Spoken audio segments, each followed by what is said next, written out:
And then later on, we see what we can do about Ghanaians who have traveled to other African countries. Some of us stood up publicly, fought that.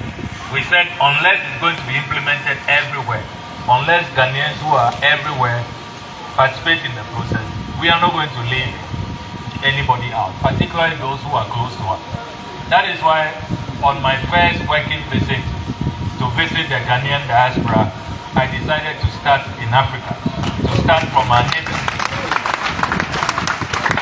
Benin, Togo, Nigeria. That is what we need to do. And really, if you look at the statistics, there are more Ghanaians living in the sub-region than anywhere else. I'm hearing all kinds of staggering figures about the number of Ghanaians here. It is believed that if you put Abuja and Lagos together, we may be approaching 1 million, if not more. You know, that is a staggering figure. And I don't know of any where else in the world that you can have this number of Ghanaians.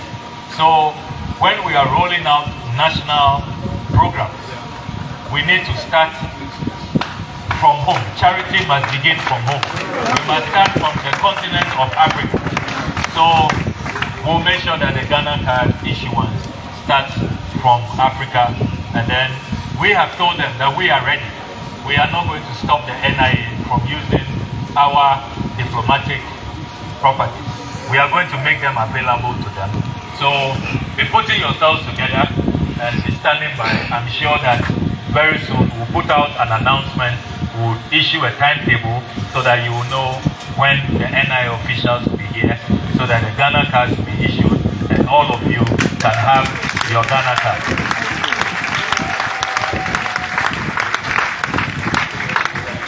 There is another matter which was raised by your leader, which relates to passport fees. And I know that that is a matter of concern to all of you.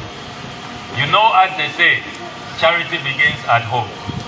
So those of us at home, we have started by showing some good faith. So we have announced that the 400% passport fees, which happened in April last year, we are reviewing that. So those who purchase passports at home for 500 cedis, we are reducing it to 350 Ghana cedis. So that passports can be more available, more accessible, and more affordable. We don't subscribe to that notion held by some that passports are luxury documents. They are not luxury documents. Passports are very vital documents needed by everybody, rich or poor, vulnerable or strong. Everybody needs these passports to facilitate their travel, to confirm their identity. And so that reduction is going on. And really, if you look at the statistics, since the statistics are in our favor. Since the passport fees were increased last year, patronage of the passport has declined substantially. I was told this when I got to the ministry by the passport director. They showed me, he has a PowerPoint presentation, showed me the numbers. It's reduced by almost 20,000 if you compare year on year. So it tells you that the 400% increase is quite, and it has really affected the availability of these passports to all Ghanaians. So we have done work on the first part. What we are going to do next is to carry out a comprehensive review of the Fees and Charges Act regarding passports. We are introducing a new layer which we are calling the expedited premium service, so that you can get your passport within a day if you pay a certain amount. Within 24 hours, you can get your passport. And when we are carrying out that review, that comprehensive review, we shall also look at the fees and charges for international sale of our passports. Those of you here in Lagos and other parts of the world, I have been told that it's between $120 to $150 now. We will look at it and we will see how we can continue with the process. So the reduction that we have started domestically, I think that it should also reflect internationally. So we will look at that and make sure that your appeal is responded to positively. Now there's also another matter which has not been raised so far, but it came up strongly in Abuja. And it's a matter that has really worried us for many, many years. Those of you who are here in Nigeria. And it has to do with the transition of our students when they finish secondary school and you want them to attend university in Ghana. They treat them as international students. They say they should pay international fee. That is most unfair. And I make a pledge to you that I'm going to meet with the Minister of Education when I return.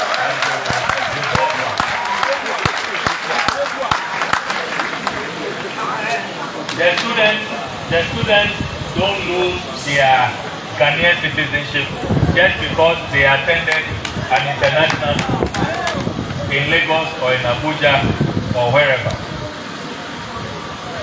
They are Ghanaians, their parents are Ghanaians. And as I was telling our brothers and sisters in Abuja yesterday, even those of us in Ghana, majority of us are children attend international schools, isn't it? A lot of these schools even doing curriculum that is, not Ghana curriculum. Schools owned by people who are not Ghanaian. But they are not treated the way our compatriots here who attend school here are treated. And we all know that when it comes to tertiary education, and education generally in Ghana, but particularly tertiary education in Ghana, we all know that we are unmatched when it comes to the quality and when it comes to the reliability. When you start a 4-year program, you know that you finish in 4 years. If you start a 7-year program, medicine, you know you will finish in 7 years. It is not like some people that you can attend the university, and I'm not mentioning anybody's name. I haven't mentioned anybody's name.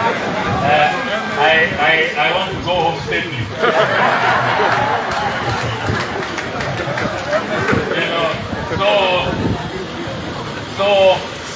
So we have this advantage. And others from other countries are taking advantage, relocating their children to attend university in our country.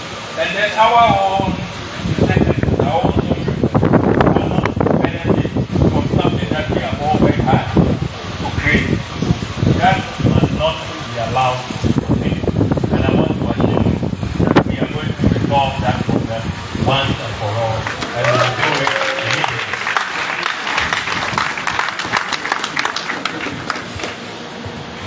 Now, before we open the floor to hear from all of you, I want to touch on a few issues back home because I am the freshest person to come from Ghana, so I have all the latest information, I believe.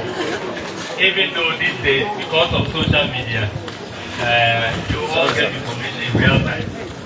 It's not like the days of old, where if somebody doesn't bring you a daily graphic, or your radio is not able to catch Radio Ghana, then you can't hear anything.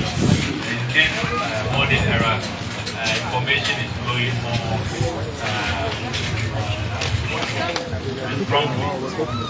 But you may have heard that the new budget has been read, and Parliament has approved the new budget only last week. And the good news is that President John Dramani Mahama is fulfilling the promises that he made I'm sure that's in that. the 2024 election.